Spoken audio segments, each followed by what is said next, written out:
Good people, what is going on? Another episode of the All Go Podcast. I'm your host, Desmond.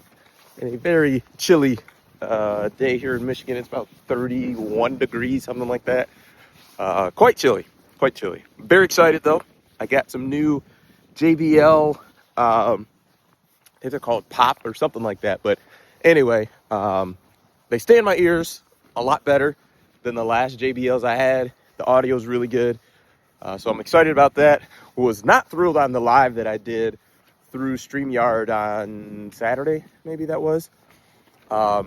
Just sounded crazy. It sounded bad. It was I wonder if it was the old iPod or AirPods that I use for my work computer.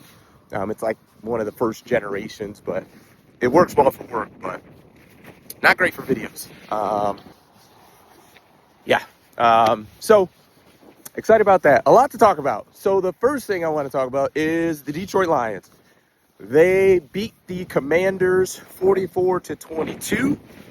I was pretty close on I basically missed a touchdown by each team. My prediction was 38-14 Lions.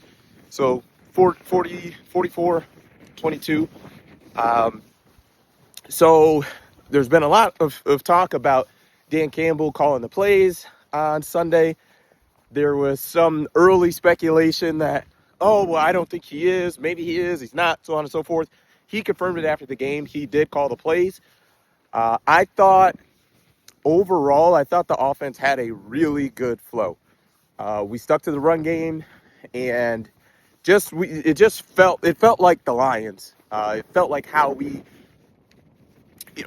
just our usual game flow. So overall, really good offensively. I thought Jared was pretty good. O-line got a little banged up again still. Like Sewell was out for a bit, then he came back in.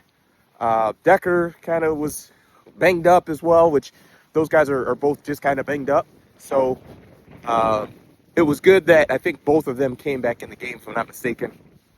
So that was all good. Rest up, get ready for Philly. One thing on the offense that I will say, and it's becoming a trend now, and I didn't look at, and this is just from me watching the game. I didn't go to the box score and look and see what that all entailed. But the lack of touches for David Montgomery, to me, I don't think is doing our offense any favors. And I say that knowing Jahmyr Gibbs is a dynamic running back. He is amazing. I did a video before the season started that Jahmyr Gibbs was in my top 5 running backs of the season. So I know he's dynamic. He's terrific. He's amazing.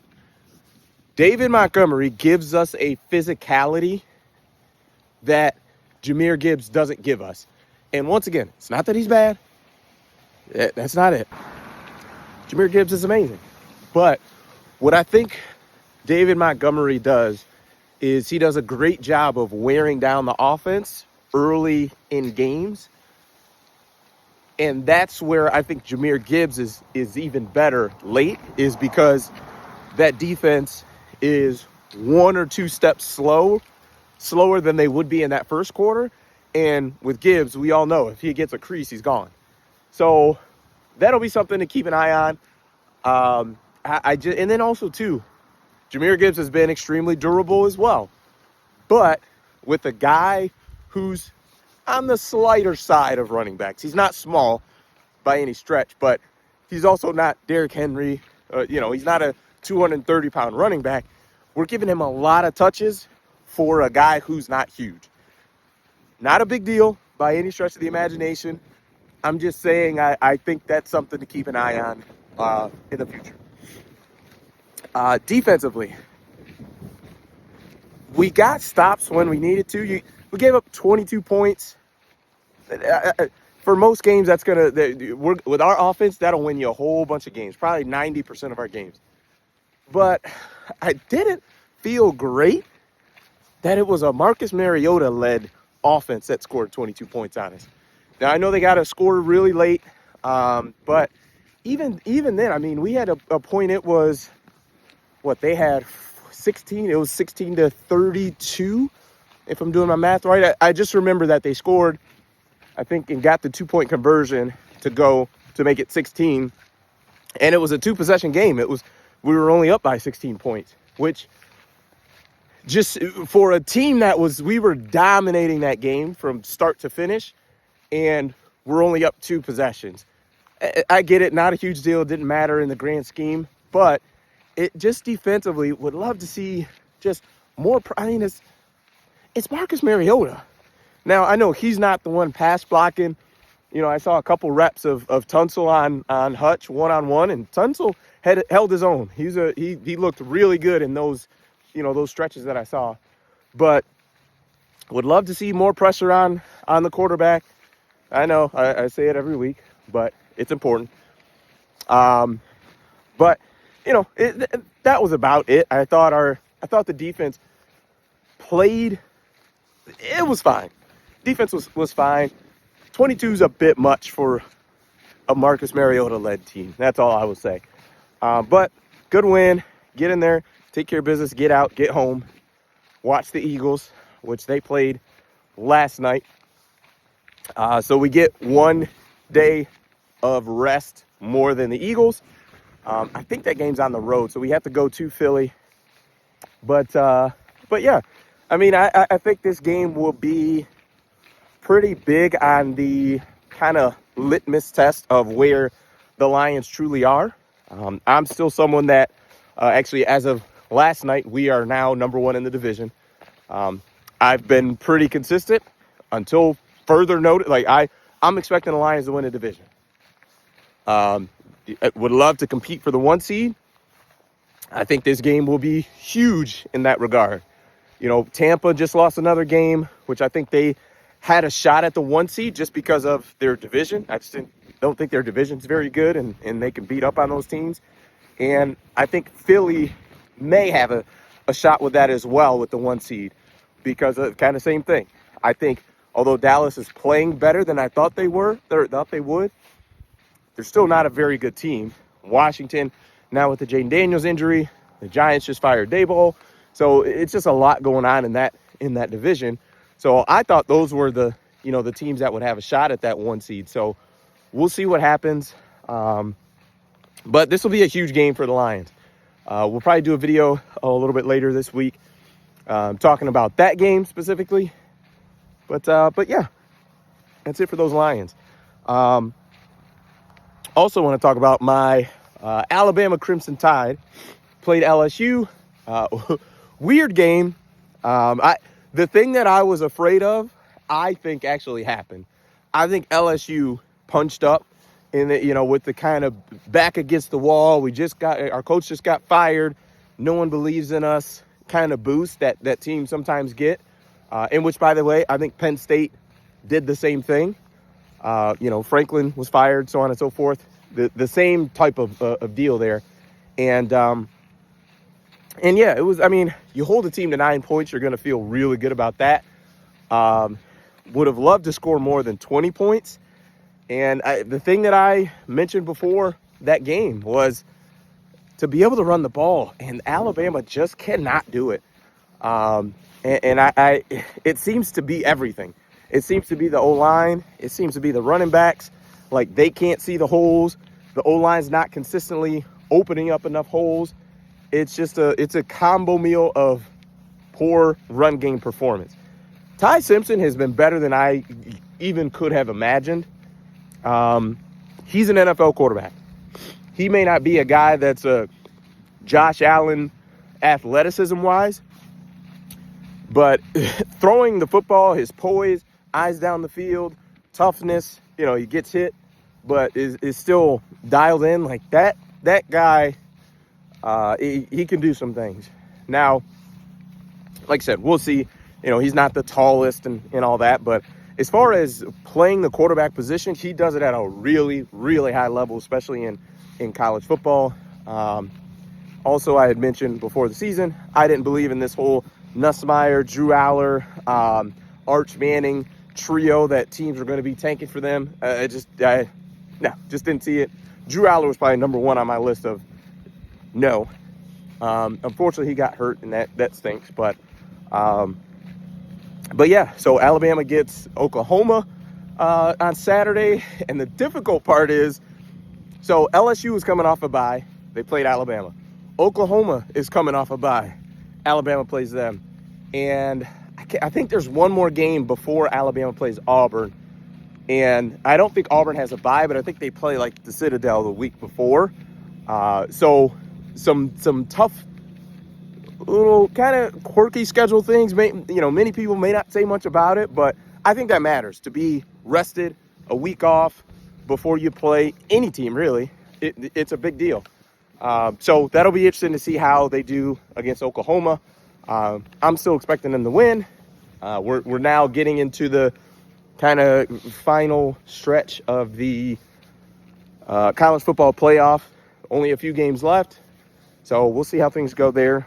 And then the last thing I wanted to mention, Brian Daboll was fired today from the New York Giants. So it just, in general, didn't go well for him. They basically had that stretch of season with Daniel Jones when he threw like 15 touchdowns and they made the playoffs and beat Minnesota, what was Minnesota doing that game? And yeah, he's fired. He's let go from the Giants. I think once again for the Giants, although it is later in the season, I just think once again it's never a good idea to have a coach that you are strongly considering firing and draft a young quarterback, a rookie quarterback, before you do that firing. To me, I think, number one, Joe Shane should have been fired well before Brian Daboll. If Joe Shane sticks around, that's something else that's a mess with the Giants, but that goes to dysfunction. Giants are dysfunctional. Cleveland's dysfunctional. There's multiple dysfunctional teams in the NFL, and the Giants are one of them. So this is a poor choice. The Bears, that was dysfunctional what they did. Now it looks like it might end up working out for them with Caleb and Ben Johnson, but that's not how you want a rookie quarterback, because basically you just flush their knowledge down the drain. Because we've got certain plays and concepts that I know we like to run, that coach likes to run. And if we get cover 2, I know I've got answers for that. If we get cover 3, I know the answer for that. So throw that all out of the window. Now, you do still have the experience of, hey, I got to have live reps against NFL defensive coordinators, but it'd be a whole lot better for Jackson Dart to be starting his second year in the NFL in the same system that he ran as a rookie. You just get a little better, and now you're ready for more of the playbook because you're comfortable with the system. But is what it is there. I have no idea who they're going to go for. It's just been a lot going on in the NFL with head coaches. But the number one team that I think should be calling Brian Daboll to be a analyst for this last month or two of the season, or whatever you want, a consultant, so on and so forth, is the University of Michigan. Now, I'm not saying Brian Daboll would take it. I have no idea. But to me, it is becoming clear that Sharon Moore's led Wolverines has a quarterback development problem, and Josh Allen became Josh Allen under Brian Daboll. Now, I'm not telling you Brian Daboll is perfect. He's not. But Jackson Dart looked like he could play in the NFL. Now, Daniel Jones, that's something a little different. But if I were Sharon Moore, that's what I would call him today. I would call him first thing in the morning as soon as I saw that. The coach could really use, your expertise, so on and so forth, blah, blah, blah, and just see what happens. Like I said, I'm not telling you he would take it. I have no idea. Maybe he goes back to Buffalo and does basically the same thing, an analyst or consultant for the last, month or two of the season. But I think that could be, I'm not going to say solve all of Michigan's problems, but to have a guy like Brian Daboll, who's got a lot of experience with developing quarterbacks, NFL experience, I think that could definitely help assist. And also keep in mind, too, there's a defensive coordinator that you're going to be playing against here in a couple weeks that is an NFL defensive coordinator.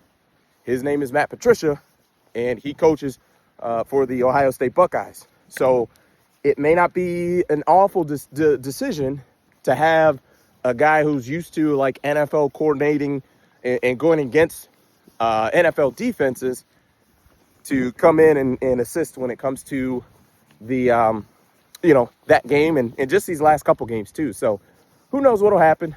That is it for me. While you're here, please go ahead and like, subscribe. Greatly appreciate it. Also on TikTok now as well. Same tag, All Go Podcast. So appreciate you. Peace.